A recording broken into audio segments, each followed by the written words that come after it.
এই যে এটা কালকে রাত্রেটা না তোমাদের সাথে শেয়ার করতেছি। কালকে শনিবার আসলো, তাই আমরা আবার নিরামিষ, কিন্তু আমি মানে টিফিনটা করছি এই ডিম দিয়ে। এখন ডিম না স্যার আমার বেশি ভালো লাগে না খাইতে, তো এটা সবাই খাইছে না, আমি আপনার বাবা অল্প অল্প খাইছি আর কি। আর তারপরে তো রান্নাও পাইছি নিরামিষ তরকারি। কালকে আমি আর আমার ছেলে হঠাৎ করে পড়ছি, ওইটা ভীষণ দুঃখ পাইলেছি। তো এটা লেগে আমার মন খুব খারাপ, মানে ভালো লাগতেছিল না কিচ্ছু। হেও ব্যথা পাইছি, আমিও ব্যথা পাইছি, তো এটার লেগে আর কি একটু বেশি মানে খুশি খুশি নাই। তো মন খারাপ করে ওই তো সবটাই শেয়ার করি, ভালোটা যখন করি তো খারাপটাই শেয়ার করি, তো ওটাই করা ভালো মানে। তারপরে রান্নাটা বয়েছি, এই রান্নাটা চলতেছে নিরামিষ আর কি।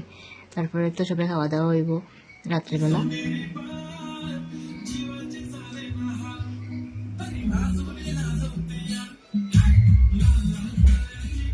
প্রায় দেখি এর কি অবস্থা, দেখো এখানে পুতুলে এমন খেলা করতেছে আর নাচতেছে, তো এইটাই তোমাদের সাথে শেয়ার করি। তো হে দেখো কি মজা হয়ে খেলতেছে, নাচতেছে, এটা নাচতে একটু ভীষণ ভালো লাগে আর কি। তো এই তো নাচানাচি করতেছি, এখানকার বাবাও আছে, তো বাবারে দেখাইছি না আজকাল লাগে।